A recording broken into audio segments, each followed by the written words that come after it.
अस्सलामुअलैकुम dear students. Kaif 1 FAR 1 का lecture 1 सारे 1 है आज। ठीक है जी। FAR अब इसका नाम है, पहले FAR 1 होता था। खैर पहला पर्चा है हमारे कैफ का ये, financial accounting and reporting. Intro पढ़ के आए हैं? कितने बच्चों का रिजल्ट आ चुका हुआ है? बैठे हैं।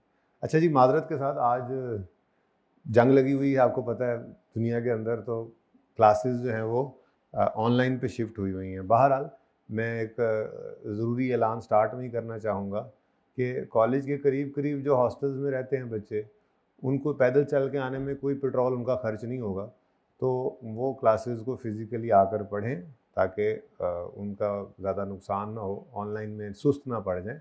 बाकी जो बच्चे दूर से आते हैं वो घर बैठे लेक्चर्स उनको प्रोवाइड किए जाएंगे। जो आउट स्टेशन वाले हैं, घरों से आई नहीं हैं, उनको भी लेक्चर्स प्रोवाइड होते रहेंगे। यूट्यूब के ऊपर चैनल जो है या कॉलेज का, उस पर लेक्चर्स आएंगे और उनकी डिस्क्रिप्शन के अंदर लेक्चर नोट्स भी मैं डलवा दूंगा। ठीक है। लेकिन आप लोगों ने जो करीब करीब वाले पैदल चल के आ सकते हैं, मोस्टली बच्चे हॉस्टलाइट्स जो होते हैं वो करीब करीब कॉलेज के रहते हैं, जो वॉकिंग डिस्टेंस पे होते हैं और पैदल चल के आते हैं, वो काइंडली पैदल चल के तशरीफ़ ले आइएगा। ठीक है बेटा, थोड़ा सा इधर हो जाओ क्योंकि बच्चे कम है ना ज़रा, तो कैमरे के ऊपर नज़र तभी जाएगी जब कोई मेरा बच्चा सामने बैठा होगा तो। ठीक है। बाकी बच्चों की मौजूदगी बहुत खुशाइंद है आप लोगों के लिए ऑनलाइन वालों, क्योंकि अगर ये ना होते, इनके लिए दुआ भी करनी है आप, ये ना होते तो कैमरे को तो सब समझ आ जाती है। मैं जो पढ़ाता camera yes yes yes okay करके जब वो कहानी ख़त्म कर देता, तो जो 2 घंटे में काम होना होता है वो 1 घंटे में हो जाता है अगर कैमरे को पढ़ाना हो तो। ठीक है। तो अल्लाह का शुक्र है कि कुछ ना कुछ शक्ल बन गई हमारी फिजिकल क्लास की। भाई आवाज़ मिस हो रही है, क्यों हो रही है? अच्छा जी, तो सबसे पहली बात मैं आपके साथ पेपर पैटर्न की करूंगा, यानी बिस्मिल्लाह हम पेपर पैटर्न से करेंगे ना। जाहिर सी बात है भाई, पर्चा पास करना ही तो मकसद है हमारा। क्या ख्याल है? पर्चा ही तो पास करने आए हैं, तो पेपर पैटर्न की बात करते हैं। सबसे पहले आप लोगों ने अभी तक कंप्यूटर बेस्ड एग्जाम्स दिए हैं, MCQs। उसके अंदर गालिबन एक सवाल आपका बड़ा आता है फाइनल अकाउंट्स का, जिसको आपने चॉइस में छोड़ दिया होगा। किस किस ने चॉइस में छोड़ा था? सही बताना। देखो एतमाद का रिश्ता है ना उस्ताद शागिर्द का, तो कोई बात नहीं, खैर है, आपने किया अच्छा किया, कोई बात नहीं, पास भी हो गया, अब नहीं छोड़ सकते। ठीक है ना। फाइनल अकाउंट्स का चैप्टर, पहले कॉर्पोरेट रिपोर्टिंग जो अगला कैफ 6 उसमें होता था, वो पिछली अटैम्प्ट से यहाँ पे आ चुका है और 20 नंबर का सवाल इस दफ़ा भी उसमें से आया है। ठीक है। खैर ग्रिड्स आपको दिखाता हूँ, मे भी इस दफ़ा जो है वो कोई उस ग्रिड में से कोई और सवाल बड़ा पूछ ले, लेकिन फाइनल अकाउंट्स एक ऐसा चैप्टर है कि जो पूरे फाइनेंशियल, आपके इस पेपर का नाम क्या है? Financial accounting and reporting. तो हमने फाइनेंशियल स्टेटमेंट्स को ही बनाना सीखना है। इंट्रो में उसकी बुनियाद पड़ी थी और अभी यहाँ पर और फिर आगे कॉर्पोरेट रिपोर्टिंग में भी आप यही बना रहे होते हैं। तो हमने जो टॉपिक भी पढ़ना है अल्टीमेटली उसको हमने पहुँचाना कहाँ पे होता है? फाइनेंशियल स्टेटमेंट्स पे। तो मैं आज का लेक्चर जो स्टार्ट करूँगा उसमें भी मैं कोशिश करूँगा कि हम एक सवाल कर लें। नीयत तो यही है। एक तो क्लास जो है वो तकरीबन 15 मिनट लेट स्टार्ट हुई है बच्चों के इंतज़ार में, तो खैर कोशिश यही होगी कि एक सवाल हम कर लें फाइनल अकाउंट्स का, एक सादा सा सवाल जिसमें कोई ख़ास एडजस्टमेंट्स नहीं, जो आप इंट्रो लेवल पे करके आए हैं तकरीबन वही एडजस्टमेंट्स हैं, लेकिन थोड़ा सा तरीका है वारदात जो होगा FAR के अंदर जैसे फाइनेंशियल स्टेटमेंट्स बनानी है वो होगा।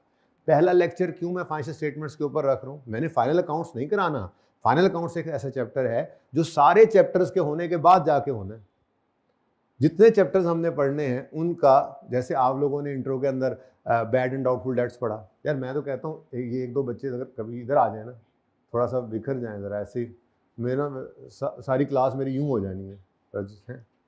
माजरत है थोड़ा सा तकलीफ़ के लिए, थोड़ा सा शाबाश शाबाश, बस बस बस रोक के उस्ताद जी, बस ठीक, कंडक्टर हूँ ना जी। हाँ जी, सवारियाँ सीधी सीटें खाली कर रहे हैं। अच्छा जी, तो क्या अर्ज कर रहा था मैं? हाँ, आपने बैड एंड डाउटफुल डेट पढ़ा, आपने BRS पढ़ा, आपने एक्रूवल प्रीपेमेंट्स पढ़ा, आपने IAS 16 वो PPE depreciation asset, fixed asset reduction के नाम से पढ़ा। अब ये सारे चैप्टर्स आप पढ़ते गए, इन्वेंट्रीज का चैप्टर पढ़ा, तो फाइनल अकाउंट्स के अंदर इन्हीं सब की एडजस्टमेंट्स आई होती थी। ऐसे ही है। ठीक है। अब यहाँ पे लेवल बढ़ जाना है। अब वो फिक्स एसेट रिडक्शन पूरा स्टैंडर्ड आगे 16 पढ़ेंगे, फिर टेंजिबल्स का ये स्टैंडर्ड था, इनटेंजिबल्स का स्टैंडर्ड पढ़ेंगे, फिर जानवरों वाला स्टैंडर्ड पढ़ेंगे, मतलब IS 41 एग्रीकल्चर का एक स्टैंडर्ड है। फिर इसी तरह से हर स्टैंडर्ड जो पढ़ते आप जा रहे हैं वो सारे के सारे फाइनेंशियल स्टेटमेंट्स के अंदर हमने पहुंचाने होते हैं। तो एक लेक्चर सिर्फ पहला मैं फाइनेंशियल स्टेटमेंट्स बनवाया करता हूँ, फाइनल अकाउंट सादा सा सवाल, उसमें सिर्फ हम ये कर लेते हैं कि हमें थोड़ा सा भूला होता है या चॉइस में भी छोड़ा होता है, फाइनल अकाउंट्स थोड़ा सा पता लग जाता है कि P&L क्या होता है, उसमें क्या कुछ आता है, बैलेंस शीट में क्या कुछ आता है, क्योंकि हमने हर टॉपिक में एक्सट्रैक्ट्स बनाने हैं। एक्सट्रैक्ट्स कहते हैं रेलेवेंट हिस्सा बना देना। जैसे आपने IS 16 जो फिक्स एसेट डेप्रिसिएशन पढ़ा था, उसमें डेप्रिसिएशन एक्सपेंस P&L में जाता था और बैलेंस शीट के अंदर आपका fix asset cost less accumulated depreciation आती थी। ऐसे ही बैलेंस शीट में बुक वैल्यू नजर आती थी ना, तो सिर्फ इतना रेलेवेंट एक्सट्रैक्ट हम IS 16 के अंदर बना लेंगे कि हम पूरा सवाल करेंगे, उसके बाद हम कहेंगे जी P&L के अंदर क्या जाना है, इस चैप्टर के हिसाब से आप डेप्रिसिएशन एक्सपेंस जाता है, वो P&L के अंदर प्रेजेंट कर देंगे, सिर्फ P&L की हेडिंग देके डेप्रिसिएशन, और ऐसे ही बैलेंस शीट में हेडिंग देके नॉन करंट एसेट्स की, उसमें फिक्स एसेट जिसको प्रॉपर्टी प्लांट इक्विपमेंट का नाम देंगे। ऐसे ही हम इंटेंजिबल का स्टैंडर्ड पढ़ेंगे, तो इंटेंजिबल की डेप्रिसिएशन की बजाय अमोर्टाइजेशन है लफ्ज, है चीज वही, तो P&L में अमोर्टाइजेशन चली जाएगी और बुक वैल्यू बैलेंस शीट में। तो हर चैप्टर जो हमने करना है उसमें एक्सट्रैक्ट्स पे हमने, मतलब P&L के अंदर क्या जाना है, बैलेंस शीट में क्या जाना है, ये हमने साथ साथ करना है। गवर्नमेंट ग्रांट का स्टैंडर्ड आएगा तो P&L में क्या जाता है, बैलेंस शीट में क्या जाता है। IS 36 इंपेयरमेंट का स्टैंडर्ड पढ़ेंगे, P&L में क्या जाता है, बैलेंस शीट। अल्टीमेटली बनाना तो हमने वही है। अब हम वो टॉपिक्स भी तैयार कर रहे होंगे और रेलेवेंट एक्सट्रैक्ट्स भी हर टॉपिक में साथ साथ करते जाएंगे, और फिर जब ये हमारे स्टैंडर्ड्स पूरे हो जाएंगे तो हम फाइनल अकाउंट्स का टॉपिक करेंगे। तो फाइनल अकाउंट्स के अंदर कुछ भी नहीं रहा होगा सिवाय इसके कि हम एक बड़े सवाल को संभालना सीखें। तो वो जो 6-7 दिन लगेंगे उस टॉपिक के अंदर, उसमें कुछ नया नहीं मिलेगा हमें, बस सारे टॉपिक्स को इकट्ठा करके एक ट्रायल बैलेंस गिवन होगा, नीचे 4, 5, 6, 7 एडजस्टमेंट्स होंगी, मुश्किल आसान मिली जुली, ठीक है, और उनको पूरे सवाल के अंदर हमने करना सीखना होगा। यानी अल्टीमेटली फाइनल अकाउंट्स की तैयारी हम डे 1 से शुरू करेंगे और जिस दिन ये टॉपिक पूरा होगा उस दिन जाके फाइनल अकाउंट्स ही चल रहा होगा एक तरह से, ठीक है। बहरहाल ये मैं भी सिलेबस के अंदर आपको दिखाता हूं। तो पेपर पैटर्न की बात कर रहा था, करते करते बात कहीं की कहीं बात निकल गई, ठीक है। तो पेपर के अंदर बेटा 2 सेक्शंस होंगे। बात असल में वहां से चली थी ना कि आपने फाइनल अकाउंट्स को चॉइस में छोड़ा होगा, लेकिन यहाँ पे ऐसा नहीं है। यहाँ पे आपके 2 सेक्शंस हैं। सेक्शन ए के अंदर आपको 6 क्वेश्चंस मिलते हैं, 6 questions, maximum up to 10 marks. मैं भी ज़रा छुट्टियों के बाद आया हूँ ना, अभी थोड़ा सा हाथ सीधा होते हुए। समझ आ रही है? राइटिंग की समझ आ रही है? खबरदार किसी ने कहा मेरी राइटिंग गंदी है, समझ आई ना? अच्छा जी।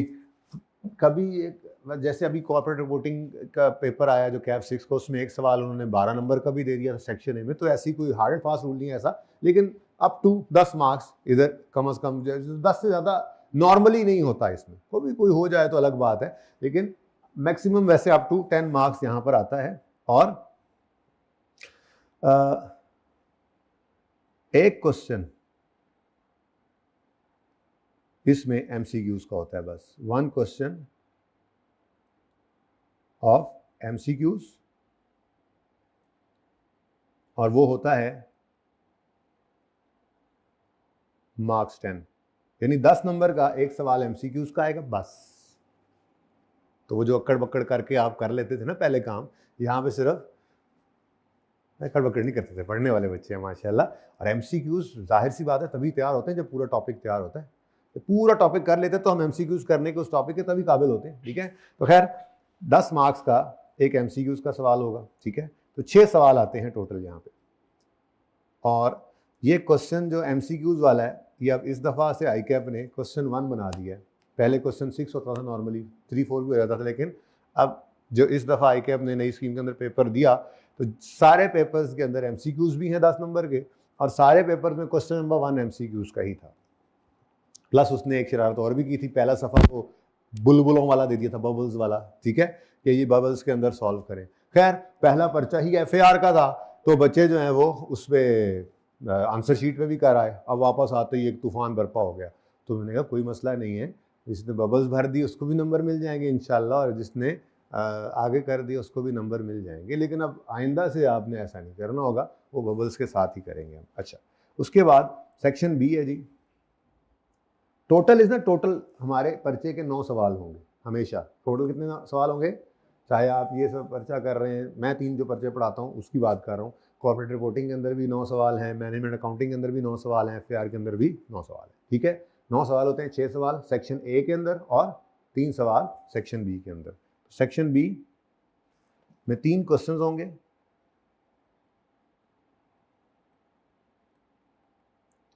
और मैक्सिमम अप टू 20 मार्क्स, यानी लॉन्ग क्वेश्चंस इसमें आएंगे। तो मिला जुलाकर कोई 40-45 नंबर कभी इधर आ जाते हैं, और फिर यहाँ पे 55 से 60 नंबर इधर भी आ जाया करते हैं। ज़रूरी नहीं मैक्सिमम 20 नंबर का है, कोई 15 नंबर का आ गया, कोई 17 का आ गया, कोई 20 का आ गया। तो 50-55 नंबर सेक्शन बी में पड़े होते हैं, ऐसे ही 40 से 45 नंबर यहाँ पे भी आपको मिलते हैं, ठीक है। ये तो पेपर पैटर्न हो गया। अब चैलेंजेस क्या हैं इस पर्चे के अंदर, वो मैं आपको एंड पे बताऊंगा। भाई मैं इधर मुंह करता हूँ तो आवाज़ कम होती है, ऐसा होती है ना, बताना है आपने मुझे, ठीक है ना। हाँ, इनकी भी आज आजमाइशी आवाज़ 1 2 3 आजमाइशी आवाज़, टेस्टिंग 1 2 3 चल रहा है ना, तो इनको भी बताना है आपने। अच्छा जी, अब चैलेंजेस की तरफ आते हैं। सबसे पहले सिलेबस देखें, तो फिर मैं चैलेंज में सबसे पहला चैलेंज ये लिखूंगा कि लेंथ ऑफ सिलेबस एक चैलेंज है, ठीक है। तो चैलेंज देखने से पहले ज़रा उस चैलेंज को समझ तो लें। 3 ग्रेड्स हैं बेसिकली एफएआर के अंदर आपकी, ठीक है। प्रेपरेशन ऑफ फाइनेंशियल स्टेटमेंट्स, यानी फाइनेंशियल पोजीशन और इनकम स्टेटमेंट जो है, जो पीएनएल आप बनाते थे और बैलेंस शीट बनाते थे, वो यहाँ पर एक ग्रेड है। लेकिन इसके अंदर आपने सिर्फ बनाया था ट्रेडिंग बिजनेस का सादा सा बैलेंस शीट और PNL. Trading business, profit seeking business जो है, उसका profit and loss, trading and profit and loss account बनाते थे और बैलेंस शीट बनाते थे। उसी को ज़रा अच्छे अंग्रेजी तरीके से IAS 1 स्टैंडर्ड है सबसे पहला, जो फाइनेंशियल स्टेटमेंट्स की प्रेपरेशन के साथ डील करता है, जो कि अब रिप्लेस होने जा रहा है IFRS 18 से, लेकिन अभी तक ICAP ने उसको अडॉप्ट किया नहीं है। बहरहाल वो मैं वैसे ही आपको उस तरीके पे फॉर्मेट रख के चलाऊंगा कि जब कभी ज़िंदगी में आपको वो चेंज्ड वाला सामने भी आएगा तो आपको पता नहीं चलेगा कि वो चेंज कहाँ पे है, वो चेंज्ड वाला ही होगा। बहरहाल अभी फ़िलहाल IAS 1 presentation of financial statements जो है ये हम पढ़ रहे हैं, ठीक है। लेकिन इसमें मैं आपसे अर्ज कर रहा था ना कि जो फाइनल अकाउंट्स आपने पढ़ा वो IAS 1 के तहत हम बनाएंगे, यानी IAS 1। IAS क्या होता है ये पता है? इंटरनेशनल अकाउंटिंग स्टैंडर्ड्स, ठीक है जी। ये पूरी दुनिया के अंदर कुछ मुल्क हैं जो US गैप्स जैसे यूज़ करते हैं, और स्टैंडर्ड सेटिंग बॉडीज़ वो यूज़ करते हैं, वरना पूरी दुनिया के अंदर अब जो है वो हम ये IFRS को यूज़ कर रहे होते हैं। तो इसीलिए आपकी ये ग्लोबल मोबिलिटी भी है कि आप जो IAS 1 यहाँ पे पढ़ रहे हैं, तो कनाडा में बैठा हुआ जॉन भी वही पढ़ रहा है, युगांडा में बैठा हुआ अब्दुल्ला भी वही पढ़ रहा है, यहाँ पे बैठे हुए आप भी वही पढ़ रहे हैं। तो वही स्टैंडर्ड्स हैं, सारी दुनिया के अंदर पढ़े जाते हैं। इसीलिए तो रेसिप्रोकल एग्रीमेंट्स होते हैं कि इधर का CA कर लिया तो फलाने मुल्क का एक पर्चा दे लो उसके लॉ का, टैक्स का, और वहाँ का CA बन जाए। ऐसे ही होता है ना। तो इसी वजह से, क्योंकि ये ऑडिटिंग स्टैंडर्ड्स, अकाउंटिंग स्टैंडर्ड्स, ये सारी दुनिया के अंदर जो है वो एक जैसे ही इस्तेमाल हो रहे हैं, सारे एक जैसे ही पड़ जाते हैं, ठीक है। तो इंटरनेशनल अकाउंटिंग स्टैंडर्ड के तहत 1 के तहत हम फाइनेंशियल स्टेटमेंट को प्रिपेयर करेंगे, इनके प्रॉपर ज़रा फॉर्मेट्स आ जाएंगे और कुछ नहीं, फाइनल अकाउंट्स वही है, ठीक है। लेकिन पीएनएल बैलेंस शीट सिर्फ यही नहीं है, बल्कि एक टॉपिक है इनकम्प्लीट रिकॉर्ड्स। ये छोटे बिजनेसेस की फाइनेंशियल स्टेटमेंट्स को बनाने का तरीका होता है, ठीक है।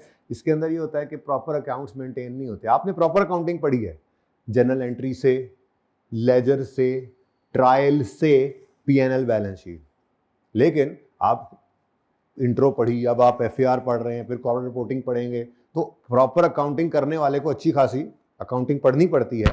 और फिर अगर आपको किसी ने हायर करना होगा तो उसको अच्छे खासे पैसे भरने पड़ेंगे इसके। लेकिन जो छोटे बिजनेसेस होते हैं, जैसे कोई दुकानदार आपकी गली के नुक्कर के ऊपर बैठा हुआ है, कोई छोटे बिजनेसेस हैं जो प्रॉपर अकाउंटिंग रिकॉर्ड्स मेंटेन नहीं कर रहे, तो उनको कभी कभी अकाउंट्स बनाने की जरूरत पड़ जाती है। तो उनके अकाउंट्स कैसे बनेंगे, तो इनकम्प्लीट रिकॉर्ड्स का एक टॉपिक है जो आपको सिखाएगा। फिर नॉन प्रॉफिट ऑर्गेनाइजेशन, आप तो प्रॉफिट सीकिंग ऑर्गेनाइजेशन की फाइनेंशियल स्टेटमेंट बना रहे थे, नॉट फॉर प्रॉफिट ऑर्गेनाइजेशंस भी तो होती हैं, तो उनकी फाइनेंशियल स्टेटमेंट्स को बनाना भी आपने सीखना है। तो ये 4 टॉपिक्स हैं। चौथा जो है वो कॉन्सेप्चुअल एंड रेगुलेटरी फ्रेमवर्क है, जो आप पढ़ रहे थे लेकिन आपको पता नहीं था कि आप पढ़ रहे थे। जैसे आपने बिल्कुल स्टार्ट के अंदर पढ़ा, अकाउंटिंग के अंदर 5 हेड्स होते हैं, एसेट्स, लायबिलिटीज, इनकम, एक्सपेंसेस और कैपिटल, ठीक है। तो ये बेसिकली क्या है, वो फ्रेमवर्क ही है, एसेट की डेफिनेशन, लायबिलिटी की डेफिनेशन, तो ये कॉन्सेप्चुअल फ्रेमवर्क। उसके बाद IAS 1 presentation of financial statements, फिर इनकम्प्लीट रिकॉर्ड्स, जिसको उर्फ आम में सिंगल एंट्री भी कहते हैं, और अकाउंटिंग फॉर एनपीओज। ये 4 टॉपिक्स हैं जिस ग्रेड के अंदर हैं, वो 30 से 40 नंबर की ग्रेड है, ठीक है।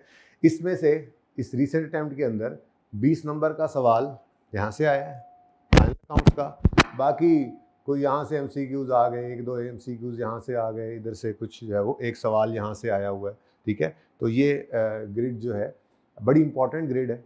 और ये जो फाइनल अकाउंट्स हैं ये तो डे 1 से ही हमारे चल रहे होंगे, और फिर इनकम स्टेटमेंट बैलेंस शीट जिस लेवल की आपने इंट्रो में बनाई है, बेसिकली इनकम रिकॉर्ड में भी वही है। ये न्यू स्कीम का पहला पर्चा हुआ है जो अभी रिसेंटली आपका हुआ है, आप लोगों ने तो भी नहीं दिया, ठीक है। उससे पहले एनपीओ, ये फाइनल अकाउंट्स यहाँ पे नहीं था, एनपीओ इनकम्प्लीट रिकॉर्ड भी नहीं था, तो एनपीओ T2 लेवल का था। अब ये T2 क्या होता है, T1, T2, T3, कभी सिलेबस पढ़ना, ठीक है ना, सिलेबस पढ़ना बहुत ज़रूरी होता है। तो सिलेबस के अंदर ना लिखी होती हैं ये गाइडेंसेस।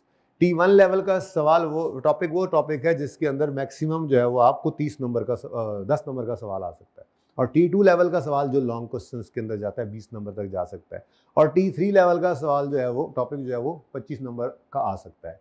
लेकिन T3 लेवल का कोई हमारे पर्चे के अंदर होता नहीं, 25 नंबर का सवाल ज़रा कम ही देते हैं, 17-18, मैक्सिमम 20 तक चले जाएँ तो 17-18 नंबर का सवाल, ताकि ज़्यादा टॉपिक्स टच हो सकें, उस तरह से कर रहे होते हैं, ठीक है। तो पहले ये पिछले टाइम में T2 लेवल का सवाल था, इसमें से लॉन्ग क्वेश्चंस आते थे, लेकिन अब ये कहाँ चला गया, T1 लेवल में। अब इसमें से शॉर्ट क्वेश्चन ही आ सकता है 8 से 10 नंबर का मैक्सिमम। लेकिन जब मैं आपको ये टॉपिक करवा रहा हूँगा तो 2 से 3 बड़े सवाल भी करवाऊंगा जो 18 1 नंबर 20 नंबर वाले, क्योंकि पूरा टॉपिक समझते हैं तभी शॉर्ट क्वेश्चन भी उसमें से कर सकते हैं ना। टॉपिक तो पूरा तैयार होना चाहिए, चाहे वो शॉर्ट क्वेश्चन में आए चाहे लॉन्ग क्वेश्चन में आए, ठीक है। तो ये जनाब आपका यहाँ पे लिखा होना चाहिए था, एनीवेज मैं फिर लिख देता हूँ। ये जनाब 30 से 40 नंबर की ग्रेड है, जिसमें से नॉर्मली एक बड़ा सवाल और 1 या 2 शॉर्ट क्वेश्चंस आ सकते हैं, ठीक है। उसके बाद दूसरी ग्रेड है हमारी, जिसको मैं समझता हूँ कि आपके लिए मतलब वॉक इन द पार्क बन जाती है, क्योंकि इस ग्रेड के मार्क्स हैं 20 से 30, और टॉपिक्स इसमें सिर्फ कितने हैं, कितने नज़र आ रहे हैं, मैं तो कहूँगा 2 हैं। क्योंकि अंदर खाते की बात क्या है, स्टेटमेंट इक्विटी का टॉपिक जो है ये T1 लेवल का है, और IAS 8 जो है ये T2 लेवल का है। तो ये चेन इक्विटी बनाना सिखाऊंगा आपको, आज ही थोड़ी सी इसकी बुनियाद बना लेंगे, बाकी फिर इसका भी अलग से टॉपिक है, ठीक है। इसमें तकरीबन 3 दिन हम लगाते हैं, और फिर जब इस चैप्टर में घुसते हैं तो इस चैप्टर के अंदर ICAP ने आज तक लॉन्ग क्वेश्चन में चेन इक्विटी ही बनवाई है IAS 8 के साथ मिक्स करके। तो बेसिकली देखा जाए तो मैं इसको एक टॉपिक कह दिया करता हूँ, टेस्टिंग इसकी इकट्ठी होती है। अभी मैं आपको दिखाता हूँ आगे आपके लिए जो बनाया हुआ है वो एग्जाम का पैटर्न, जो उसका पेपर कैसे कैसे टेस्ट किया हुआ, तो ये इकट्ठा टेस्ट होता है, ठीक है। तो और उसके बाद कैश फ्लो, निहायत आसान टॉपिक। जब आप कर रहे होंगे कैश फ्लो का टॉपिक, तो पहले हमेशा से होता आया, कई साल से मैं पढ़ा रहा हूँ, कि बच्चे इस पे आके कहते हैं कि कैश फ्लो जैसा तो कोई भी नहीं आसान टॉपिक, सबसे आसान टॉपिक कैश फ्लो है। अब देखा जाए तो ये दो टॉपिक्स बन गए ना, तो 2 टॉपिक्स में से 20 से 30 नंबर का सवाल। इस बार लॉन्ग क्वेश्चन इधर से आ चुका है, ठीक है, 17-18 नंबर का सवाल आया था, भी देख लेते हैं, ठीक है। 17-18 नंबर का सवाल इस टॉपिक में से आ गया, और कैश फ्लो में से उसने शॉर्ट क्वेश्चन पूछा को 5-6 नंबर का थ्योरेटिकल टाइप। अब एक्सपेक्टेड यही है कि वो शॉर्ट क्वेश्चन में अब इसको ले जाएगा और इधर से लॉन्ग क्वेश्चन पूछ लेगा। लेकिन ये इतना छोटा ग्रेड है और इतने ज़्यादा मार्क्स हैं, और मतलब कैश फ्लो का सवाल आ जाए सही, बच्चे के लिए वो पासिंग का टिकट होता है। इतना आसान टॉपिक है ये, जब सीख जाएं तो, सीखे बगैर तो नहीं है, ठीक है। तो सीख जाएंगे तो ये बड़ी अच्छी ग्रेड है, आपको पास कराने वाली ग्रेड है, ठीक है। उसके बाद यहाँ पर रश पड़ा हुआ है, 35 से 45 नंबर की ये जो ग्रेड है ये अखीर है।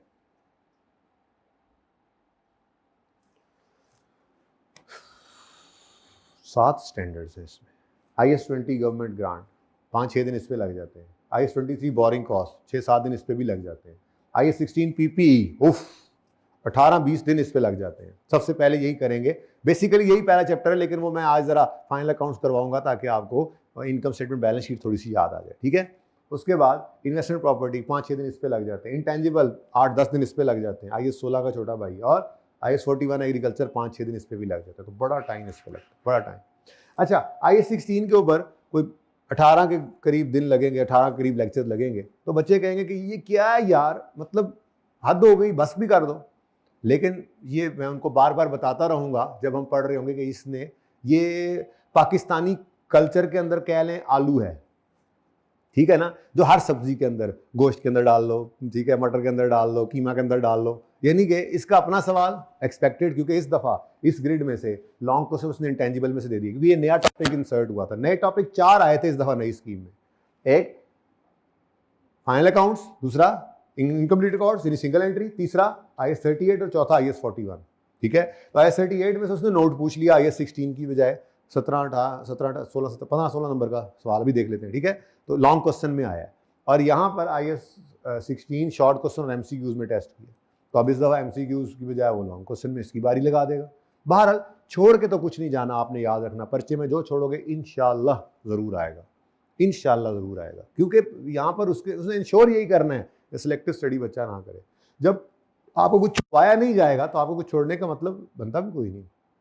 क्या चीज़ इंपॉर्टेंट है, क्या कम इंपॉर्टेंट है, ये आपके लेक्चर्स के अंदर इनबिल्ट होगा, ये मैं खुद कर लूँगा। जो मुझे कम इंपॉर्टेंट लगेगा ना, उस पर मैं अगर 12 दिन ज़्यादा इंपॉर्टेंट उर्दू लगाता हूँ तो 11 दिन उस पर लगाऊंगा, ये मैं खुद ही कर लूँगा। जो ज़्यादा इंपॉर्टेंट लगेगा 12 की बजाय 13 कर लूँगा, किसी का सवाल एक कम कर लूँगा, एक ज़्यादा कर लूँगा, वो इनबिल्ट होगा आपके पढ़ाने के टाइम के दौरान। उसको आप मैं नहीं फिर इस तरह से खामखा अपनी तरफ से कोई ये छोड़ देते हैं और ये कर लेते हैं, ऐसा नहीं करना। ठीक है, बड़े बच्चों ने कहा था शॉर्ट क्वेश्चन आ जाना है तो T1 लेवल का होगा, पहली दफ़ा आया, सिलेबस चेंज हुआ है। मैंने कहा नहीं भाई, सही से करो। अब देखो नए टॉपिक्स आए, लॉन्ग क्वेश्चन इसमें से एक आ गया, दूसरा लॉन्ग क्वेश्चन इसमें से आ गया, तीसरा पुराने में से आया, यानी कि 2 नए टॉपिक्स लॉन्ग क्वेश्चन में उसमें डाले। ठीक है, खैर एनीवेज, तो इसके बाद ये इन्वेस्टमेंट प्रॉपर्टी है, इम्पेयरमेंट है, इंटेंजिबल है और एग्रीकल्चर है। तो ये एक बड़ी ग्रेड है 35 से 45 नंबर की।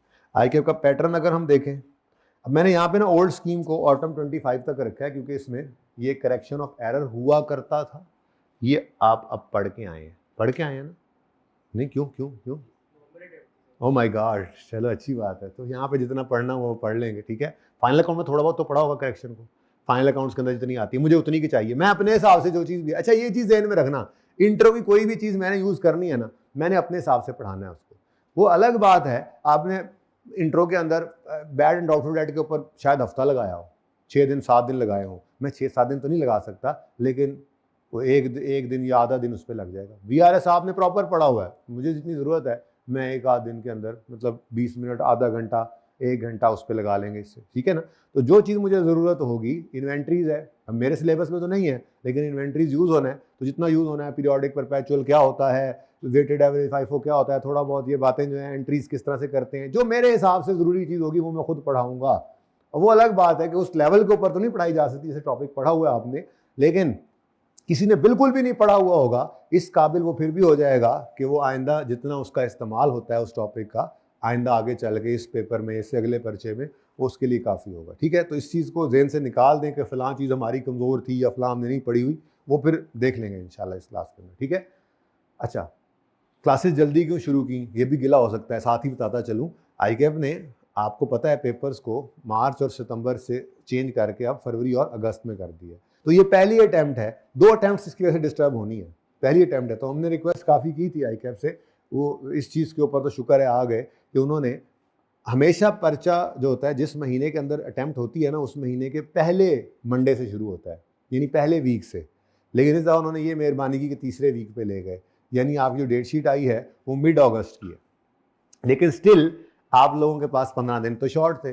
तो ये थोड़ी सी कुर्बानी आपसे तो नहीं ली गई है। अब ग्रुप ए वालों के लिए कौन सी कुर्बानी है? ग्रुप ए वालों से सिर्फ इतनी सी कुर्बानी है कि ईद से पहले 8-10 दिन बुला लिया गया उनको कि यार याशी से रोज़े ना रख सके, है ना, जुल्म किया ना, जालिम है ना हम लोग। ठीक है, तो वो 15 दिन यहाँ से निकालने की कोशिश की है बेटा। फिर दूसरी बात, बड़ी मुसीबत, खैर मुसीबत तो नहीं कहना चाहिए, बहरहाल छुट्टियाँ बहुत ज़्यादा हैं इस अटैम्प्ट के अंदर, छुट्टियाँ बहुत ज़्यादा होती हैं। जैसे आपको अब ये छोटी ईद नज़र आ रही है, फिर बड़ी ईद आ रही है, फिर आशूरा के छुट्टियाँ आ रही हैं, पक्की छुट्टियाँ हैं जो इसमें से 10-12 दिन यही निकाल के ले जाती हैं कम अज़ कम। तो इसलिए थोड़ा सा इसको अर्ली शुरू किया गया। एनीवेज, ओल्ड स्कीम के तहत करेक्शन ऑफ एरर इंट्रो में चला गया है, IAS 33 और रेशोज कॉर्पोरेट रिपोर्टिंग में चला गया है। लेकिन मैंने ये ऑटम 25 तक का पैटर्न आपके सामने रखा हुआ है। तो अगर आप देखें तो MCQs एग्जैक्ट 10 नंबर के आपके हर पर्चे के अंदर आते हैं, डिफरेंट टॉपिक्स से आते हैं। ठीक है, जैसे IS-23 से पिछली अटैम्प्ट की बात कर रहा हूँ आया, 2 नंबर के IS-16 का एक आ गया, फिर 2 नंबर का फ्रेमवर्क से आया हुआ है, 4 नंबर का उसने IS-33 से पूछ लिया, लॉन्ग क्वेश्चन ही ना पूछा होगा इसका, तो MCQs में कसर निकाल ली, छोड़ता तो कुछ नहीं है, ठीक है। और फिर 1 नंबर का NPO का MCQ आया हुआ, ठीक है। फिर उसके बाद अगर आप देखें इन लॉन्ग क्वेश्चंस को, तो जैसे मैंने आपको बताया ये ग्रेड 1 जो है इसमें करेक्शन ऑफ एरर बड़ा रेगुलरली अपीयर होने वाला टॉपिक था। उसके बाद मैंने आपको कहा है कि अब FAR के अंदर वो चेनी कुटी मैंने अलग सिखानी है, 3 दिन, शायद चौथा दिन भी लग जाए, क्योंकि जितनी मजबूत चेनी कुटी होगी IS-8 तो बस उसमें मिक्स ही करना है, तो हम तो टाइम पूरा लगाते हैं, लेकिन अकेला चेनी कुटी नहीं आता, बल्कि वो IS-8 के साथ मिक्स करके पूछता है। कभी शॉर्ट क्वेश्चन पूछता है, कभी लॉन्ग क्वेश्चन पूछता है। इस दफा लॉन्ग पूछ लिया, अगली बार इसके अंदर एक्सपेक्टेशन है कि शॉर्ट पूछ लेगा। फिर उसके बाद स्टेटमेंट ऑफ कैश फ्लोज इसी ग्रिड के अंदर है, ये जब पूछता है लॉन्ग क्वेश्चन पूछता है, कभी कभी शॉर्ट भी पूछ लेता है, लेकिन ये पुरानी स्कीम के हिसाब से जैसे अकाउंटिंग फॉर NPO इधर आ रहा है वो इस ग्रिड का हिस्सा नहीं है। बहरहाल मैंने आपको एक ट्रेंड दिखाना था, जैसे ये दोनों टॉपिक यहाँ से निकल गए। कॉन्सेप्चुअल फ्रेमवर्क 5 से 6 नंबर का, कभी MCQs कभी शॉर्ट क्वेश्चन के अंदर आ जाया करता है। और ये इन स्टैंडर्ड्स के अंदर जो सबसे फेवरेट लॉन्ग क्वेश्चन बनाने वाला टॉपिक है वो IS-16 है, और IS-16 एक ऐसा टॉपिक है कि इसके अंदर इनमें से कोई भी टॉपिक मिक्स हो सकता है, और नॉर्मली वो IS-40 के साथ मिक्स करके उसको दे देता है। जब जैसे 18 नंबर का सवाल पूछा, यहाँ 20 का दोनों को मिला के पूछ लिया, फिर 17 का इन 3 को मिला के पूछ लिया, फिर 17 का इन 2 को मिला के पूछा, फिर इनसे अलग अलग पूछ लिया, अलग अलग पूछ रहा है, अलग अलग पूछ रहा है, अलग अलग, इस बार फिर इकट्ठा कर दिया उसने IS-40 और IS-16 को। तो ये इकट्ठे भी हो सकते हैं। तो इंटीग्रेशन ऑफ टॉपिक्स एक सवाल होता है आप लोगों का, सर ये कैसे मिक्स होंगे टॉपिक्स? भाई मिक्स करके देख लेंगे पढ़ते हुए, ठीक है, मिक्स करेंगे। ये मिक्स और मिक्स मुक्स कुछ नहीं होता, ये बात ध्यान में रखना, मिक्स मुक्स कुछ नहीं होता। आपको अलग अलग टॉपिक्स आते हैं तो बस आप उसको मिक्स कर सकते हैं। ये खामखा दिल से ना, ये दिमाग से और दिल से ये खौफ निकाल दे। आधे से ज्यादा बच्चे फेल डर के होते हैं बस, तो आपके अंदर डर नहीं होना चाहिए, ठीक है। सब कुछ आपको पढ़ाया जाएगा और आपको सब कुछ आता भी होगा इंशाल्लाह, बट डरना नहीं है, ठीक है। अच्छा, अब जी आते हैं अपने न्यू स्कीम के पैटर्न पर। तो न्यू स्कीम के अंदर ये 4 टॉपिक जो मैंने ग्रीन किए हुए हैं ये आपके नए इंसर्ट हुए थे। तो अगेन MCQs 10 नंबर के इस दफा भी टेस्ट हुए, ठीक है, जिसमें तो उसने IS-20 का एक पूछा, 2 IS-16 के पूछ लिया, IS-41 से एक पूछा, चेनी कुटी से एक पूछा, 2 फ्रेमवर्क से पूछे और 2 इनकम्प्लीट रिकॉर्ड से। ये MCQs 10 नंबर के आए, हर MCQ 1 नंबर का, और 10 MCQs उसने पूछे, ठीक है। पहले करता था 2 नंबर के भी कभी दे देता था, लेकिन इस दफा देखने में यही आया कि वो लिखता है ऊपर हेडिंग में कि 10 MCQs हैं और हर MCQ का 1 नंबर, ठीक है। तो 10 नंबर के MCQs आ गए। उसके बाद ये देखिए जी, टॉपिक वाइज अगर हम चलें तो जैसे मैंने आपसे अर्ज किया था कि 30 से 40 नंबर की ग्रिड है, नॉर्मली ICAP इनको फॉलो करता है, ठीक है, मिड में या लोअर साइड पे, अपर साइड पे कम कम ही जाता है। तो ये देखें ना, 30 से 40 नंबर की ग्रिड थी, इसमें उसने 28 नंबर पूछे हैं, ठीक है। 28 तो लॉन्ग क्वेश्चन में पूछे हैं ना। अब देखो, इनकम्प्लीट रिकॉर्ड और कॉन्सेप्चुअल फ्रेमवर्क, इसको यहाँ से ऐड करो और NPO को भी ऐड करो जी। कॉन्सेप्चुअल फ्रेमवर्क ये 2 नंबर ये हो गए, फिर इनकम्प्लीट रिकॉर्ड 2 4 हो गए, फिर NPO 5 हो गए, ठीक है। और 5 के बाद यहाँ पे 28 में ऐड करो तो कहाँ पहुँच गए हम? 33 पे। तो उसने अपनी ग्रिड को फॉलो करना होता है, हर चीज़ को पूछता है उसी तरह से, ठीक है। उसके बाद जैसे मैंने आपको कहा, ये आपकी फेवरेट ग्रिड होगी, पास कराने वाली ग्रिड। 2 सवाल इसमें से आने हैं, एक लॉन्ग में आएगा, दूसरा शॉर्ट में आ जाएगा, और निस्बतन मुश्किल है ये दोनों। मतलब इनका IS-8 का सवाल ना चेनी कुटी से मिक्स होके कैश फ्लो की निस्बत वो मुश्किल है। तो यू आर लकी वंस के निस्बतन मुश्किल। वैसे तो ये भी आपको बहुत आसान लगेगा, असल में ना अकाउंटिंग है ही सबसे आसान पर्चा। कैफ के अंदर आपको सबसे आसान FAR लगेगा, इंशाल्लाह देख लीजिएगा। मैं आज पहला दिन कह रहा हूँ, आखिरी दिन भी ऐसा ही होगा। सबसे आसान आपको FAR लगेगा। आपको अकाउंटिंग तो पहले से आती है, मैंने तो आपको बस उंगली पकड़ के टॉपिक सिखाने। सबसे आसान टॉपिक आपको पर्चा आपको ये लगेगा इंशाल्लाह, ठीक है। तो अब उस आसान में भी बहुत आसान है कैश फ्लो। एक तो पर्चा आसान, ऊपर से कैश फ्लो उससे भी ज्यादा आसान। तो निस्बतन मुश्किल जो है इस ग्रिड में, वो इस दफा लॉन्ग क्वेश्चन में टेस्ट 15 नंबर का और शॉर्ट कैश फ्लो के अंदर आया, ठीक है। ये नीचे आ गया, माजरत मैं सही कर देता हूँ, पंचर लगा देते हैं, ठीक है जी। तो ये जनाब 6 नंबर का सवाल उसने पूछ लिया है। Okay, now the question is, यहाँ पर चल रही यार नहीं, चलो ब्लैक ही कर देते हैं,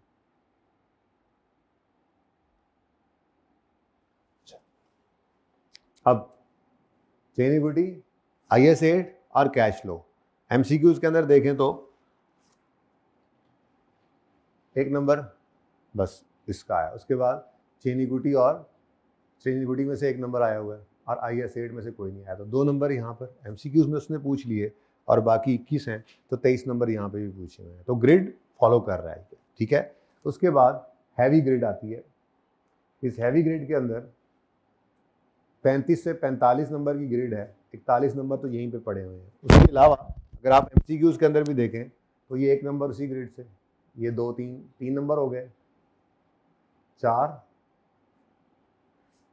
4 नंबर ये पड़े हुए हैं और 41 है, तो 45 मार्क्स उसने अपर साइड को टच किया है इसमें। और IS16 का अपना सवाल तो आता ही आता है। IS16 की एडजस्टमेंट आपको हर जगह मिलेगी। ये जो आपको 18-20 दिन लगते हुए नजर आएंगे ना, ये ज़ाया नहीं जाएंगे। रीवैल्यूएशन भी है इसके अंदर, आपने पढ़नी है, चेंज इन एस्टीमेट पढ़ेंगे आप, फिर एडिशन, डिस्पोजल, ये सारा कुछ IS16 के अंदर हमने पढ़ना है। डिस्क्लोजर कैसे बनता है, नोट कैसे बनता है। अब इसका अपना बड़ा सवाल 15 से 20 नंबर का आ सकता है, बल्कि एक्सपेक्टेड है कि इस दफ़ा वो इसी का नोट पूछेगा मोस्ट प्रोबेबली, क्योंकि अब 38 का उसने पूछा है, ठीक है। तो 15 से 20 नंबर का इसका अपना सवाल तो है ही है। उसके अलावा ये हर टॉपिक में घुसा हुआ है, जैसे मैंने आपको कहा ये बाकियों के साथ भी मिक्स हो सकता है। फिर उसके बाद आप फाइनल अकाउंट का सवाल कर रहे हैं, उसमें सबसे इंपॉर्टेंट एडजस्टमेंट इसी की होगी, डेप्रिसिएशन, डिस्पोजल, रीवैल्यूएशन, लाजमी होगी रीवैल्यूएशन भी। तो रीवैल्यूएशन वाली एडजस्टमेंट डाल के उसने फाइनल अकाउंट का सवाल करना है। इनकम्प्लीट रिकॉर्ड है, NPO है, फाइनल अकाउंट्स, फाइनेंशियल स्टेटमेंट भी बना रहे होते हैं ना, तो डेप्रिसिएशन वगैरह, डिस्पोजल वगैरह तो आपको हर जगह पे नजर आएगा। कैश फ्लो के टॉपिक के अंदर इसकी एडजस्टमेंट पड़ी होगी, IS8 के अंदर इसकी एडजस्टमेंट पड़ी होगी। तो मैंने आपको ऐसे अर्ज किया ना, ये आलू है आलू, ठीक है, ये हर एक के साथ फिट हो जाता है। किसके साथ नहीं फिट हो सकता, मैं देखकर अगर बताऊं, मैं सोचूं, मेरी सोच रुक जाती है। मतलब किसके साथ नहीं मिक्स हो रहा, हर जगह पे मिक्स हो रहा है। मतलब कम से कम भी सही एडजस्टमेंट जरूर है। मैं देख रहा हूँ, मुझे नजर नहीं आ रहा कहीं पे ये ना यूज होता। IS20 के साथ ये मिक्स हो जाता है, बोरिंग कॉस्ट के साथ ये मिक्स हो जाता है, PP खुद अपना, इन्वेस्टमेंट प्रॉपर्टी, इंपेयरमेंट, इंटेंजिबल, इसको नहीं आप छोड़ सकते। तो ये बहुत इंपॉर्टेंट है। इसके ये 18 नंबर, आप 18 दिन अगर लगते हैं, अल्लाह करे 18 में हो जाए, 20 भी हो सकते हैं, 16 भी हो सकते हैं, डिपेंड करता है। तो हम ये तो मतलब पहले से कोई डिसाइड नहीं होता, ये तो मेरी क्लास की स्पीड के साथ ही, मेरे सिलेबस की कवरेज के हिसाब चल रहा होता है, ठीक है। तो ये IS16 जो है, इस पर लगने वाले टाइम को आपने ईजी नहीं लेना, बहुत मेहनत से इसको करना है, क्योंकि इसने आपकी जान नहीं छोड़नी। सादा बात, इसने आपकी जान नहीं छोड़नी, बिल्कुल भी नहीं छोड़नी। हर टॉपिक में घुसा हुआ और मैं आपको हर टॉपिक में ये बात याद भी करवाऊंगा, ठीक है। तो जितनी मेहनत यहाँ पे कर लोगे, यहाँ पे की हुई मेहनत आपको आगे जाके सहूलत दे देगी, ठीक है। तो ये जनाब आपका सिलेबस था। अब मैं इसे अर्ज कर रहा था कि चैलेंजेस क्या आपको फेस करने पड़ते हैं। तो भाई सबसे पहला चैलेंज तो यही है कि सिलेबस काफ़ी ज़्यादा है, सा लैन दा टाइम कोई नहीं है। यू नो द पंजाबी थोड़ी बहुत, ठीक है। लेंथ ऑफ सिलेबस,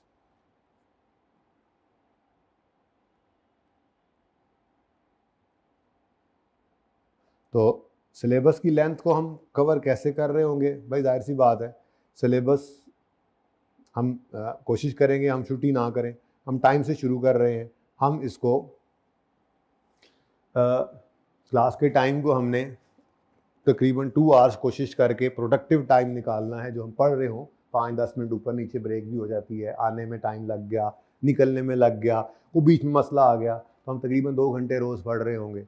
फिर बहुत इंपॉर्टेंट एरियाज पे मैं ज़्यादा वक्त लगा रहा हूँ, और जो कम इंपॉर्टेंट होंगे आपने नहीं सोचना, आपको तो मैं बताऊंगा ही नहीं कम इंपॉर्टेंट क्या, ज़्यादा इंपॉर्टेंट क्या है। आपको तो मैं गैस भी आखिरी दिन में जाके दूंगा। जो टॉपिक कम इंपॉर्टेंट होगा, जब पूरा करा लूंगा तो बताऊंगा मेरे हिसाब से ये ज़रा कम है, दूसरा ज़्यादा है, जो भी करना है। ये तो शरारतें मैं आपके साथ करता रहूंगा, ठीक है ना, क्योंकि आप लोगों को मैं किसी भी जगह पे ये करते हुए नहीं देख सकता कि यार इसको चॉइस में छोड़ दो। चॉइस आपने देख लिया, किसी भी चीज़ को उसने छोड़ा नहीं है, कुछ भी छोड़ के नहीं जा सकते आप। बस इसको इंश्योर करना है आप, जो कम इंपॉर्टेंट है उसके ऊपर कम स्ट्रेस होगा ना। अब आपको कैसे पता है किस पे कम स्ट्रेस होगा और कितना स्ट्रेस कम है और कितना ज्यादा है, तो वो आप मेरे पे छोड़ देंगे, ठीक है। आपको जो जितना करवाया जाए आपने उतना करना, ठीक है, ठीक है। और सबसे अहम बात, पेपर भी बड़ा लेंथी होता है, लेंथ ऑफ पेपर बड़ी मुश्किल है कि आप इसको पर्चे को 3 घंटे में कर सकें, बहुत मुश्किल है। तो अब इसका हल क्या है? इसका हल है जनाब टाइम बेस्ड प्रैक्टिस।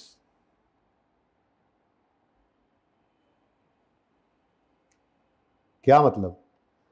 मुझे ये बात बताइए, आपके अच्छा यहां पे ना 3 घंटे 15 मिनट पर्चे के लिए है। 15 मिनट सिर्फ रीडिंग टाइम है, उसमें आपको आंसर शीट नहीं दी जाती, आपको सिर्फ 15 मिनट रीडिंग के लिए दिए जाते हैं पर्चे को।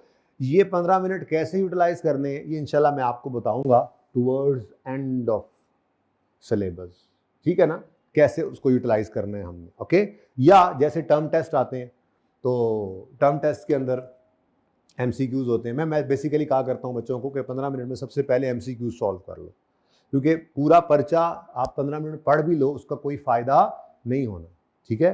कितने सफ़े का पर्चा होगा, पर्चा भी आपको दिखाता हूँ, 5-5 6-6 सफ़ों का पर्चा होता है, तो पूरा पर्चा पढ़ने का कोई फ़ायदा नहीं होता है।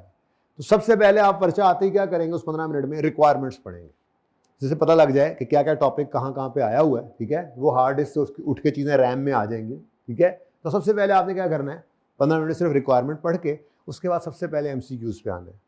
अब MCQs का ये है, लिखने की वैसे ज़्यादा नहीं होती ना पर्चे पे, तो MCQs का क्या है, जो तो थ्योरेटिकल है नुक्ता लगा लो, जो न्यूमेरिकल है कैलकुलेशन करके उसका भी नुक्ता तो लगा सकते हो ना। उससे फ़ायदा ये होगा कि पर्चा आते ही आप उसको मेरे ख्याल में मैक्सिमम 2 से 3 मिनट के अंदर मैक्सिमम वो 10 MCQs कर लोगे। कोई एक आधा अगर नहीं हुआ तो उसको लीव कर दोगे, तो बाकी मार्क्स आपके आ गए।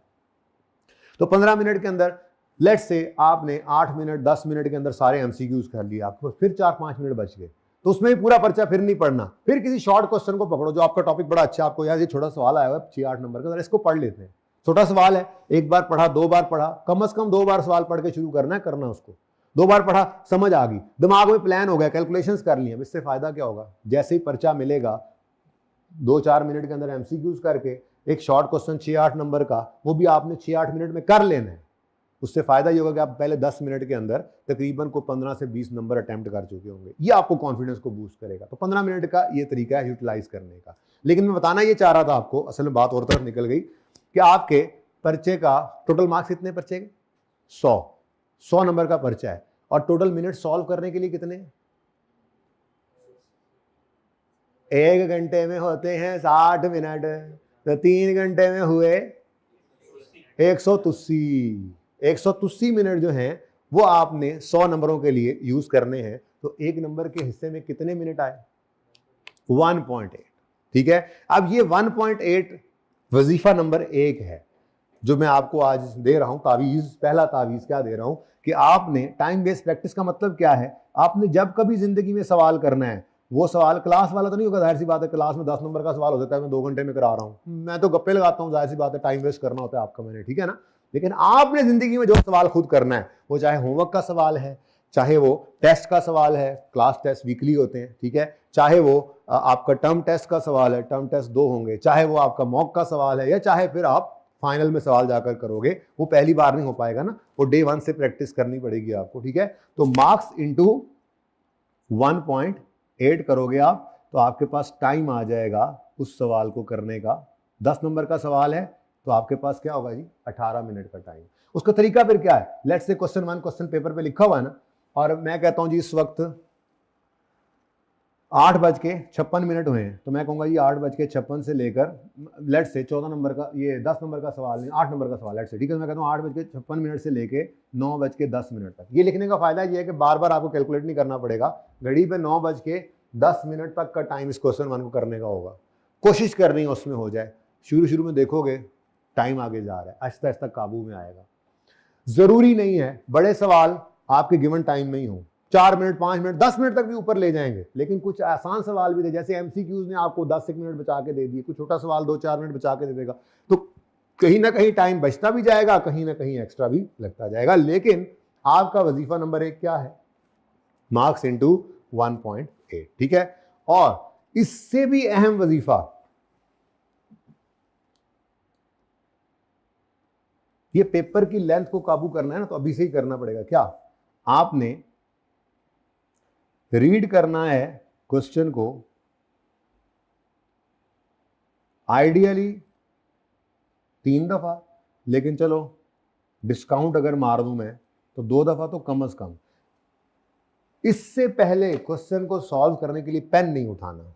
हमारे साथी कराम हमें कहा करते थे, अभी भी जिंदा है, अल्लाह पाक उनकी उम्र बरकत दे, कि 3 दफा सवाल शुरू करने से पहले खबरदार किसी ने पेन उठाया तो हम बात मानते थे।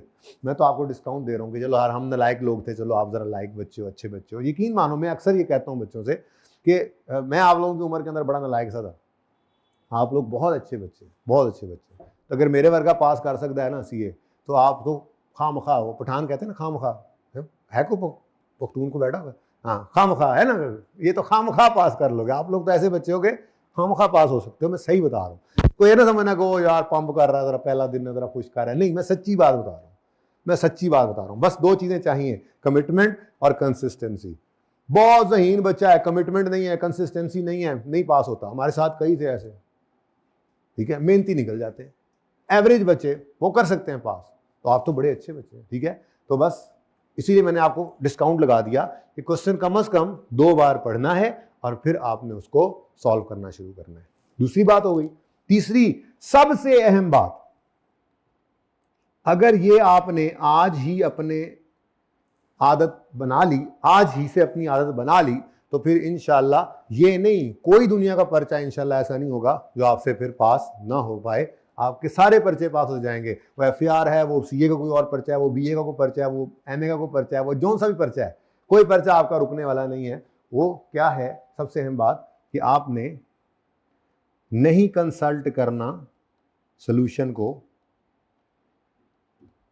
बिफोर कंप्लीटली सॉल्विंग, बिफोर अच्छा जी, before completely solving the question, ठीक है जी। ये मौत है, ये मौत है, मैं बता रहा हूं कि ये जवानों की मौत है। अगर सोल्यूशन को ये उंगली रख के ना, उंगली रख ऐसे सवाल कर रहे हैं ना, दो दिमाग पे थोड़ा सा जोर देने की जरूरत। हाँ मैं भी यही सोच रहा था, ठीक है। अब एक आदत डेवलप होगी, दिमाग को यूज करने की आदत ना रही, सोल्यूशन देखने की आदत डेवलप हो गई, और यही डेवलप्ड आदत पर्चे के अंदर फिर फंसा देती है। 100 सवाल पर्चे में करके जाओगे, पर्चे में 101वां सवाल आना है। हाँ उसमें आपने जितनी एडजस्टमेंट्स हैं वो किसी ना किसी तरह से की हुई होंगी, लेकिन सवाल नया होगा। अब जहां पे फंसना है, हाँ भाई उंगली ने ढूंढना है सोल्यूशन, उधर कोई नहीं होना, साथ वाले नहीं, उस्ताद नहीं, आप ही हो। तो इस दिमाग को शुरू से आदत डालनी। बड़ी अहम बात कर रहा हूं आपके ख्याल में ना, आपके ख्याल में, आप लोगों के ख्याल में, एमसीक्यूज आर ओवर। एमसीक्यूज में ऐसा होता है कि अगर ऑप्शन ए टिक कर दिया आपने, ऑप्शन बी सही था, तो आपको 0 मार्क मिलेगा, चाहे वर्किंग साथ हुई भी पड़ी है काफी हद तक सही, कुछ छोटी सी गलती हो गई है। लेकिन बाकी पर्चा ऐसा नहीं है। बाकी 90 नंबर का पर्चा क्या है, आपको मिसाल के तौर में मिसाल देता हूं, आपने पीएनएल बनाया, ठीक है, अभी फॉर्मेट बनाता हूं उसका, मैं पीएनएल बनाया, आज बनाएंगे ना, पीएनएल का फॉर्मेट बनाता हूं। अभी पीएनएल के अंदर लेट्स से आपने एक एक्सपेंस डेप्रिसिएशन गलत निकाल ली, ठीक है, डेप्रिसिएशन के 2 नंबर थे, आपने मंथ्स गलत लिख दिए, तो कॉस्ट सही ली, रेट सही लगाया, मंथ्स गलत लिखे, तो 2 में से 1 फिर भी मिल जाएगा, नंबर 1। नंबर 2, एक नंबर यहां कट गया। अब पीएनएल के अंदर अगर एक्सपेंस गलत आया तो प्रॉफिट सही होगा या गलत होगा? गलत होगा, ठीक है। उस गलत प्रॉफिट को उठा के कहां ले जाओगे? आप लोग कैपिटल में लेके जाते थे, आज मैं बताऊंगा आपको, हम रिटेन्ड अर्निंग्स का एक कॉलम, एक लेजर बनाएंगे, ठीक है, उसमें ले जाएंगे, रिटेन्ड प्रॉफिट्स होते हैं, ठीक है। खैर एनीवेज, आप उठा के कैपिटल में ले जाओगे, तो ये कॉन्सेप्ट है कि प्रॉफिट ने क्लोज होना होता है बैलेंस शीट में जाकर। तो वो गलत प्रॉफिट भी है ना, गलत तो हो गया ना, वो उठा के आपने कैपिटल में जो ऐड किया था इंट्रो के अंदर, उसका अगर 1 नंबर है तो वो नंबर मिलेगा, चाहे वो गलत प्रॉफिट है, क्योंकि गलती पे गलती के नंबर नहीं कटते। तो अगर किसी एडजस्टमेंट की समझ नहीं आ रही ना, आप अज्यूम कर लो कोई ऐसी फिगर लिखकर आगे चले जाओ, तो सिर्फ उस फिगर का नंबर कटेगा, उससे आगे कहीं पे। मिसाल के तौर पे आपने कॉस्ट डिटर्मिनेशन पढ़ी हुई है आईएएस 16 के अंदर, कॉस्ट डिटर्मिनेशन, एसिड की कॉस्ट के अंदर क्या क्या शामिल होता है, ठीक है। आपने मिसाल के तौर पे एलसी ओपनिंग चार्जेस को नहीं ऐड किया कॉस्ट में, कॉस्ट गलत हो गई गलत। अब वो कॉस्ट निकालने के 3 नंबर थे, आपको 2.5 नंबर मिल गया, आधा नंबर उसका कट गया लेट से, ठीक है। अब ये गलत कॉस्ट आगे डेप्रिसिएशन में यूज करोगे ना। अब आपके जहन क्या है, कॉस्ट गलत हो गई तो डेप्रिसिएशन भी गलत आनी है और फिर सारा कुछ गलत हो जाना है, ऐसा कुछ नहीं है। वो 1 नंबर वहां पे कटना था, कट गया। अब वो गलत कॉस्ट उठा के आप आगे ले गए, आपने रेट सही लगाया, आपने फ्रैक्शन सही लगाया, तो डेप्रिसिएशन का पूरा 1 नंबर है, तो 1 नंबर पूरा मिलेगा।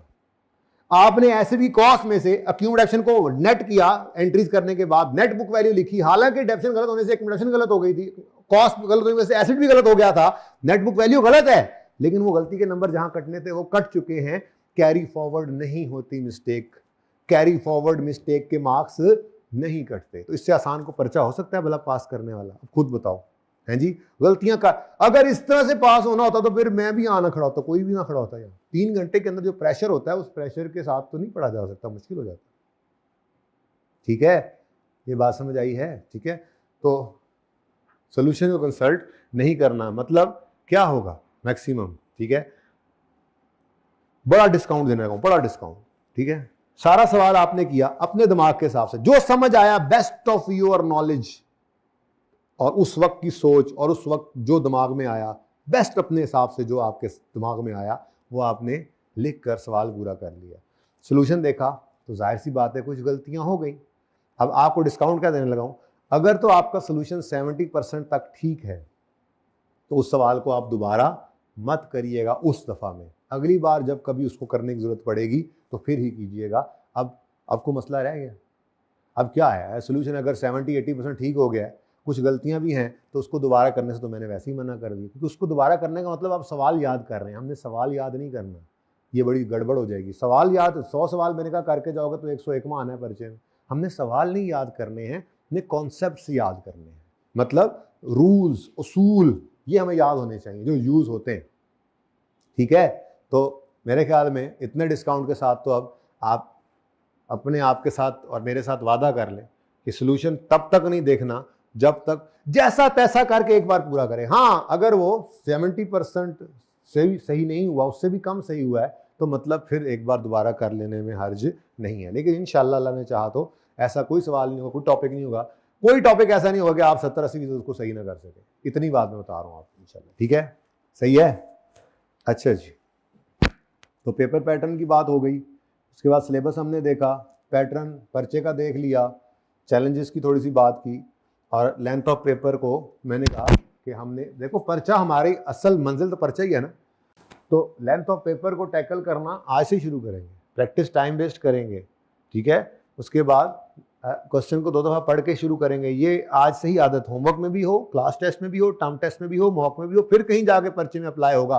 खास तौर पर ये वाला काम जब आप हर क्लास टेस्ट में, हर टर्म टेस्ट में, मॉक के अंदर आप देखोगे कि आपने सवाल करते गए, समझ नहीं आया उसको भी करते गए, और अल्टीमेटली रिजल्ट जब आया तो आपका पर्चा पास था, तो ये कॉन्फिडेंस लेके पर्चे में बैठोगे तो करते जाओगे।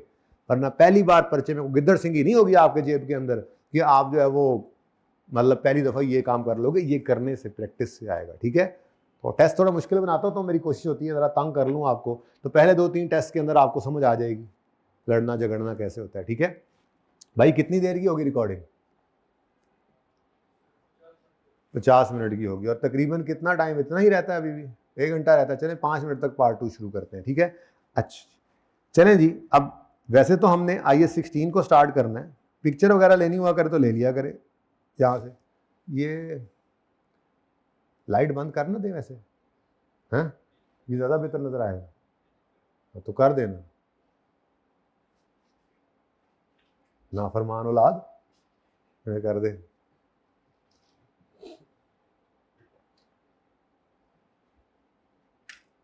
सही है, अपना रजिस्टर सही नजर आ रहा है? ओके, चलो अभी भी वहां से रोशनी काफी आ गई, फिर ब्लैक पेपर लगवाते हैं ना।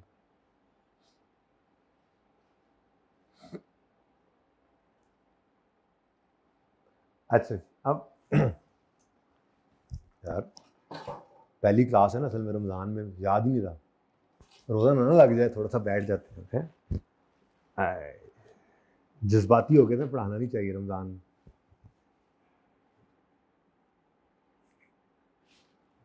अच्छा जी, अब मैं आज किया, जैसे हमने करना तो वैसे फाइनल अकाउंट्स को स्टार्ट था, लेकिन थोड़ी सी मैं इंट्रोडक्शन टू अकाउंटिंग की रिवीजन एक तरह से कर रहा हूँ। फाइनल अकाउंट का ये सवाल मैं आपको करवाऊंगा लैरी वाला। ये लैरी वाला सवाल ICAP की स्टडी टेक्स्ट में FAR के अंदर मौजूद है, लेकिन इससे बेसिक सवाल मुझे और कोई मिला नहीं तो मैंने ये रखा है, बिल्कुल बेसिक सवाल है। ठीक है, तो इस सवाल को करेंगे, उसके बाद एक सवाल आपका आज मैंने होमवर्क में रखा है और इस सवाल का सोल्यूशन आपको साथ ही मिल जाएगा। ठीक है, ओके, और उसके बाद ये हैंड आउट आपका ख़त्म हो जाएगा। कल फिर मैं आपको हैंड आउट दूंगा जिसके अंदर IS 16 होगा। बुक पे अभी काम किया जाएगा, बावसूख ज़राए अंदर की खबरें यही कह रही हैं कि क्योंकि कुछ चीज़ों पे हमने पिछली बार भी उनको रोला डाला था कि चीज़ें FAR के लेवल की नहीं है, IS 38 के अंदर हो गया, कुछ IS 41 के अंदर कुछ चेंजेस ICAP करेगा, तो इस वजह से अभी वेट के अंदर हैं। ICAP वो किताबें दे देगा तो फिर उसको कर लेंगे, या फिर यही होगा मैक्सिमम, अगर उन्होंने लेट किया तो इस वीक ईद के बाद फिर मैं ये करूँगा कि मैं चैप्टर्स को चेंज कर दूँगा, यानी कि जो चैप्टर में चेंज होने का डर है उनको वॉल्यूम 2 में ले जाएंगे, फिर 1 के अंदर दूसरे ले आएंगे जिनमें चेंज होने का डर नहीं है। तो ईद के बाद फिर आपको बुक अवेलेबल कर देंगे। वैसे भी इस वक्त जो हालात बन गए हैं, बच्चे काफ़ी घरों में ही बैठ गए हैं, तो हैंड आउट्स के साथ तो काम चलाना ही है। तो हैंड आउट के अंदर हम बुक्स को ही यूज़ करेंगे। बेसिकली हमारे स्टडी सोर्स क्या होगा, ये मैं लिखना ही भूल गया। तीसरी बात जो यहाँ पर लिखनी चाहिए थी मुझे, वो क्या थी जी? Study resource. तो स्टडी रिसोर्सेज जो हैं वो एक ही रिसोर्स है जी, और वो है हमारी बुक, क्योंकि बुक के अंदर आपको सारी चीज़ें इकट्ठी करके दे दी गई हैं। और ये जो मैं नोट्स बनाऊंगा, ये नोट्स भी आपको बुक से ही निकाल कर देता रहूँगा, ठीक है जी।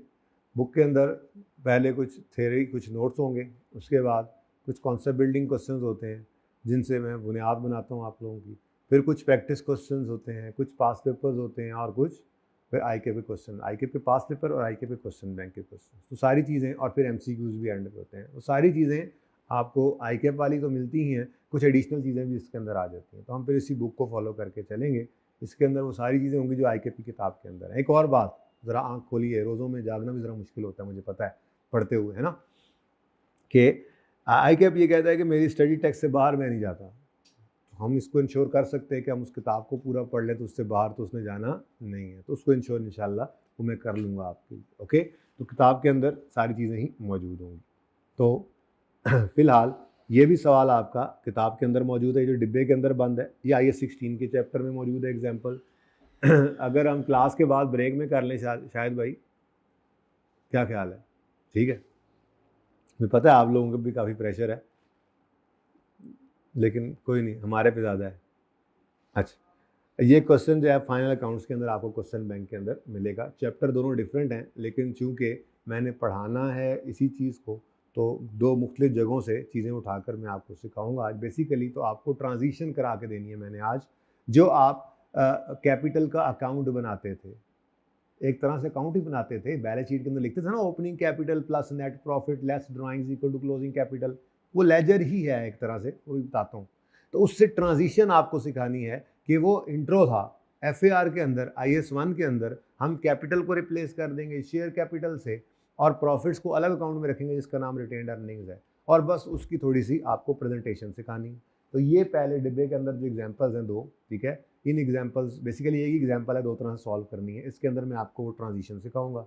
उसके बाद फिर मैं आपके साथ फॉर्मेट डिस्कस करूंगा, P&L बैलेंस शीट का क्या फॉर्मेट होना चाहिए अब IS 1 के तहत, और फिर कोशिश तो होगी कि ये सवाल हो जाए, हो गया तो हो गया, ना हुआ तो कल से, कोई मसला नहीं, ठीक है। हमने स्पीड कहीं पे भी नहीं लगानी, जो स्पीड हमारी आज है यही स्पीड हमारी इंशाल्लाह आखिरी दिन भी होगी, क्योंकि हमारी गाड़ी में गेयर ही एक है, तो बस इंशाल्लाह हम एक ही स्पीड से चलते जाएंगे, वही हमारी फुल स्पीड है, वही हमारी, कम भी नहीं कर सकते, बढ़ा भी नहीं सकते। कम इसलिए नहीं कर सकते कि टाइम नहीं है, तो हम टाइम ज़ाया नहीं कर सकते, ठीक है, और ज़्यादा इसलिए नहीं कर सकते कि समझना भी तो होता है, ठीक है। जैसे मैं शुक्र कर रहा बार बार के, ये जब मैं तो सवाल भी करा चुका था अब तक, और मैं घंटा आराम करता, रेस्ट करता, अगर आप में से कोई ना आता। कैमरा तो ऐसे बेहतरीन सब समझ के यस यस करता रहता है ना, उसको तो मसला नहीं होता, ठीक है। तो स्टार्ट करते हैं जी इंशाल्लाह। थोड़ी सी रिवीजन ITA की, बल्कि उससे पहले मैं आपको ये एग्जांपल करवाना चाहूँगा। तो यहाँ पे हम ज़रा पार्ट 1 को क्लोज़ कर लेते हैं। एक मिनट, ये पार्ट 1 पार्ट 2 क्या है, ये असल में ऑनलाइन वाले बच्चों को जब ये लेक्चर दिया जाता है, तो हमारे ये ऑनलाइन डिपार्टमेंट वालों की तरफ से इंस्ट्रक्शन है हमें कि आप इसको 1 घंटे तक कोशिश किया करें कि पार्ट बनाया करें। ज़्यादा लेंथी लेक्चर्स हैं आपके, तो 2 पार्ट्स कर लिया करें। चलें सवा घंटे पे चला जाए, 1.5 तक भी ठीक है, लेकिन जो अगर पूरे 2 सवा 2 घंटे एक क्लास चलती रहे, तो जब वो अपलोड होता है पोर्टल पे, तो बच्चों को फिर उस पर प्रॉब्लम्स आती हैं ऑनलाइन वालों को डाउनलोड करने के अंदर। तो इस वजह से पार्ट 1 पार्ट 2 कुछ नहीं है, बस ऐसे ही 2-4 मिनट में सांस भी ले लूँगा बीच में ज़रा बहाने से रोज़ों में, है जी। और पार्ट 2 हम यहीं से स्टार्ट करेंगे। तो ये एक ही लेक्चर होगा, तो लेक्चर नंबर 1 हम क्या करते होते हैं आमिर भाई, पार्ट 1 पार्ट 2 करते हैं या ए बी करते हैं? नहीं, A1 A2 नहीं करते, यूँ कर लेते हैं, हम इसको पार्ट 1 कर लेते हैं और साथ में इसको पार्ट 2 कर लेंगे, ठीक है? तो जो बी होगा वो हम उसको बी ही लिख लेंगे, ठीक है? कभी बी क्या होता है, वो जब एंड पे जाके थोड़ी एक्स्ट्रा क्लास पढ़ानी पड़ेगी तो किसी टाइम में, वैसे तो सुबह का टाइम अवेलेबल है अल्हम्दुलिल्लाह हमारे पास, आगे गर्मियाँ भी आ रही हैं, तो मैं अगर एंड पे, सेशन के एंड पे जाके मुझे ज़रूरत पड़ेगी अगर आप लोगों को एक्स्ट्रा बुलाने की, संडेज़ में नहीं ऑन करता बिल्कुल भी। लास्ट टाइम तो सैटरडे संडे दोनों ऑफ रखे थे पहले 2 महीने, फिर आखिरी 2 महीने सैटरडे ऑन कर दिया था। मैं अब बच्चों को पहले ही कहा था, पहले दिन ही। तो मुझ चूँकि ज़रा खुला-डुला सेशन होता है, कोई छुट्टी उसमें नहीं होती है, तो उसमें पॉसिबल था। इसमें जैसे आपको बताया मसाइल हैं काफ़ी सारे। मसला नंबर 1, आईकैप का पर्चा 15 दिन तकरीबन समझें पीछे आ गया। सितंबर के अंदर ये अटेम्प्ट बनती थी ना रूटीन में, तो वो अगस्त के मिड में आ गई। और दूसरा प्रॉब्लम, इस सेशन के अंदर तकरीबन 15 एक छुट्टियाँ तो ईदैन की, आशूरा की पक्की वाली आ रही हैं, और अल्लाह ना करे कोई और को गड़बड़ ना हो जाए, तो गड़बड़ें भी तो चलती रहती हैं, ठीक है? तो ये 2 प्रॉब्लम्स की वजह से इस दफ़ा फिर मैं सैटरडे ऑफ नहीं कर पाऊँगा, तो हमारा सैटरडे ऑन होगा। लेकिन संडे इंशाल्लाह हम ऑफ ही रखेंगे। संडे इस सूरत में ऑन होगा जैसे मिसाल के तौर पे बड़ी ईद आती है, वीक के दरमियान में आ जाती है, ठीक है?